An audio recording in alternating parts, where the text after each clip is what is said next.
Bonjour Raymond Debord. Donc vous avez écrit un article dans notre revue La Pensée et plus précisément dans le numéro 411 qui va s'afficher dans un instant à l'écran.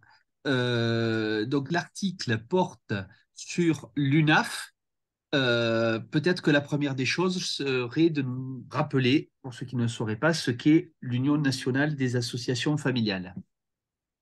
Oui, tout à fait. C'est une institution relativement ancienne puisqu'elle a été créée en 1945, qui a pour particularité de regrouper des associations loi de 1901, c'est-à-dire toutes les associations familiales, que ce soit des associations à caractère, je dirais, spécifique, particulier, par exemple la famille des cheminots ou l'aide à domicile en milieu rural, pour prendre un autre exemple, ou des associations à caractère plus généraliste, c'est-à-dire qui s'occupent des familles en général, comme le font les associations familiales catholiques ou les associations familiales laïques. Et alors, la particularité donc, de cette institution, c'est qu'elle a été créée par ordonnance, donc le 3 mars 1945, par le gouvernement du général de Gaulle, à l'époque par un ministre communiste, François Billoux, ministre Oui, de la c'était le moment Santé, qui est du gouvernement d'union nationale à Libération. Oui. absolument, tout à fait. Et, euh, et la particularité, donc, c'est qu'elle regroupe l'ensemble de ces associations sur le plan départemental et à travers les UDAF, Union départementale, et sur le plan national à travers l'UNAF, et qu'elle a donc ça en fait un corps tout à fait particulier et qui a des missions qui sont définies par l'État.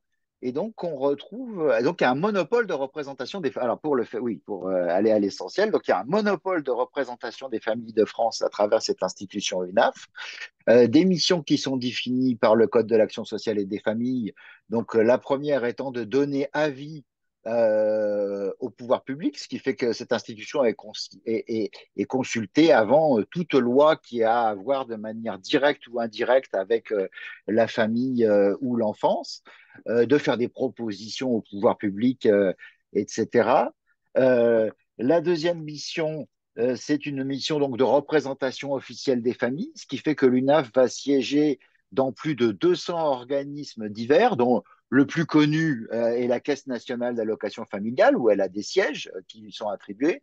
Mais après, c'est très très varié. Ça peut aller jusqu'à des institutions des organismes qui ont un rapport très très indirect, comme par exemple le Conseil national de la mer et du littoral, ou des choses comme ça, quoi. D'accord. Voilà la particularité de l'UNAF. Et Alors, pour l'UNAF, c'est 25 000 représentations. Donc, je ne les énumère pas, mais voilà. Donc, c'est d'accord. partout.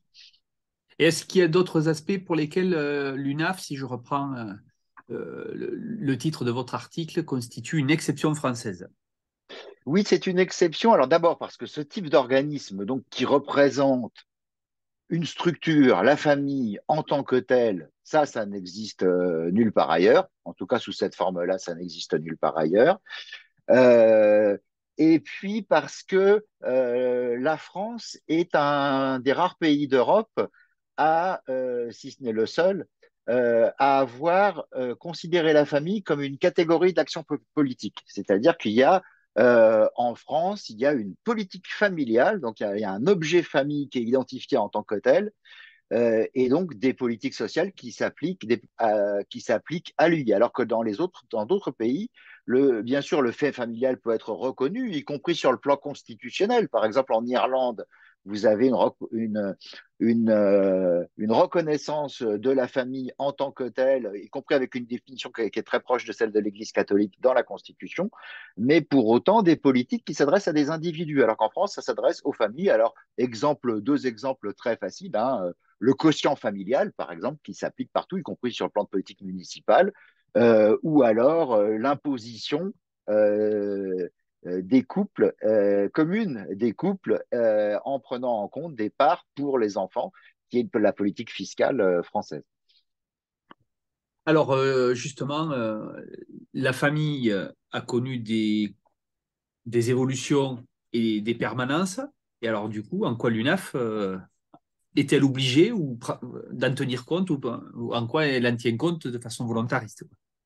Alors, elle est obligée d'en tenir compte parce que comme c'est une institution qui a été fixée, qui a été instituée créée par l'État, donc à travers cette ordonnance, donc il y a un monopole de représentation des familles, du coup, son action doit s'adapter à la loi. Et ce qui fait que même si à un moment donné, de tout temps, il y avait, alors c'est beaucoup moins le cas aujourd'hui, mais disons que la prégnance de l'Église catholique était très forte idéologiquement au sein de l'UNAF, hein, comme on peut l'imaginer, elle a été obligée, bien évidemment, de s'adapter à tout, que ce soit à la loi Veil, par exemple, ou que ce soit dans des périodes un peu plus récentes, à l'ouverture du mariage aux couples de même sexe, etc., elle situe son action dans un cadre légal. Donc, y compris la définition même de ce qu'est une famille s'adapte à celle de l'État. Même si du côté de l'État, mais on n'a pas le temps d'en parler ici, c'est assez flou, en fait. Il n'y a pas de définition positive de la famille. C'est plutôt une définition en creux, à travers des dispositifs qui sont pour certains ou d'autres qui ne le sont pas.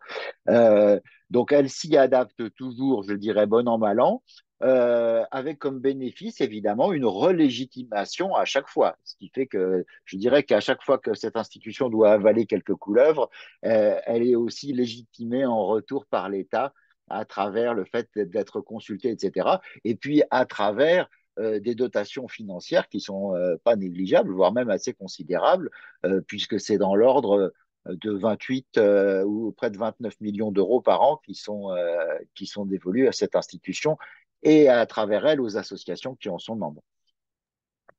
Merci Raymond. Debord. Eh ben, on retrouve votre article pour lire les détails, les articles de la pensée qui sont soit disponibles sous format numérique sur Kern, soit dans les numéros qui peuvent être commandés sur le site de la Fondation Gabriel Péry. Merci. Merci à vous.